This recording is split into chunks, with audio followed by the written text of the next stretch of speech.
હવે છે ને હું ત્રાસી ગયો છું, આ નામ નહીં લઉં.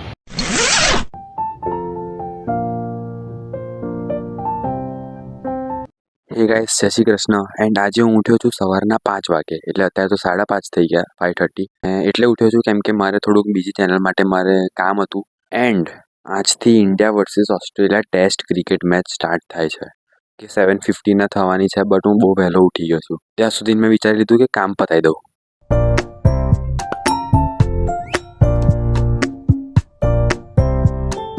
તો મારું કામ હમણાં કમ્પ્લીટ થઈ ગયું છે એન્ડ તમે જોઈ શકો છો કે બહાર અજવાળું પણ આવી ગયું છે.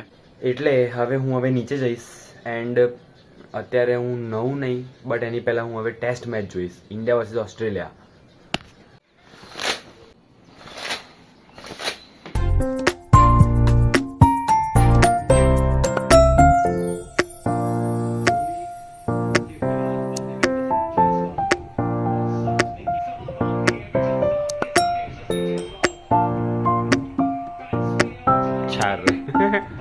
તો કેમ કે હું રાત્રે 2 વાગે એટલે લેટ સૂઈ ગયો હતો એન્ડ સવારમાં 5 વાગે ઉઠી ગયો હતો.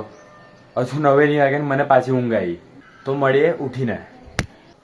એમ તો હું સવારના 5 વાગે ઉઠ્યો હતો, બટ હું નયો સાંજના 5 વાગે, કેમ કે મેં તમને કહ્યું સૂઈ ગયો હતો 9 થી 10ની વચ્ચે. તો હું હમણાં જઈને ઉઠ્યો, 4:30 ઉઠ્યો તો 5 વાગે. હવે મને લેપટોપ જ્યાં આપ્યું હતું ને બેકઅપ માટે, એ બધો ડેટા બેકઅપ થઈ ગયો છે. મને મેસેજ આવ્યો ત્યાંથી કે હવે તમે લેપટોપ લઈ જાઓ આવીને. તો ચલો લેપટોપ લેવા જઈએ.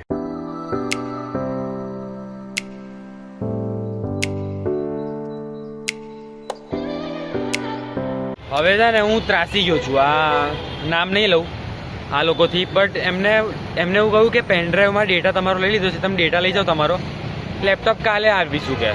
મેં પૂછ્યું કેમ, તો કે એડેપ્ટર એમનું ખબર નહીં નથી મળતું અમારું જે આપ્યું હતું ને, એટલે પાછું કાલે એમને અહીંયા એમના માટે લેપટોપ અહીં લેવા આવવાનું. તો હવે મેં સવારનું કશું ખાધું નહીં, તો લાગે છે ને ભૂખ.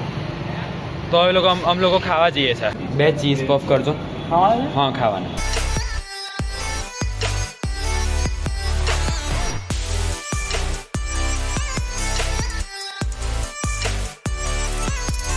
બધું પતાવીને શાંતિથી હવે ઘરે આવ્યા એન્ડ હવે ડિનરનો ટાઈમ થઈ ગયો. આટલી વારમાં તો હજુ હમણાં જ ખાઈને આવ્યા, બર્ગર ને પફ બધું હમણાં જ ખાઈને આવ્યા, પણ ફરી ડિનરનો ટાઈમ થઈ ગયો એટલે હવે ખાવા જઈશું.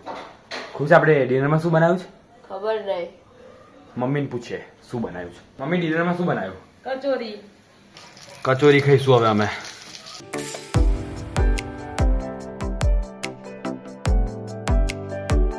જો ભાઈ તને એક મસ્ત ઓફર આપું છું, આ ખાવું હોય તો ખા, નહીં તો જતી રહે.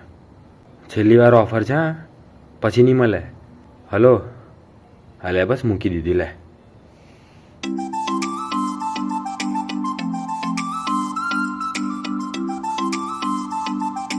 ઘરે જઈને મમ્મીને કહેજે કે મને બહુ ભાઈ દરરોજ આવીશ ખાવા, એવું કહેજે ઘરે જઈને. લે એને ખાઈ જાય, નખરા શું કરે છે. તમે જેવું હમણાં વ્લોગમાં જોયું કે હું મારો જૂનો ડેટા, એટલે જૂના લેપટોપમાંથી જે મારો ડેટા હતો એ હું લઈને આવ્યો છું આ પેનડ્રાઈવમાં.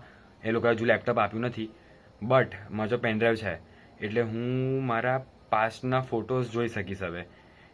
ખાલી હવે હું એમ જોઈશ કેમ કે મારે નોસ્ટાલ્જિયા હિટ કરવું છે. જ્યારે હું સારસા રહેતો હતો, હું નાનો હતો ત્યારનો. મેં તમને લાસ્ટ વ્લોગમાં બતાવ્યું હતું કે હું મારા સારસાવાળા ઘરમાં રહેતો હતો, જે અત્યારે હું નહીં રહેતો.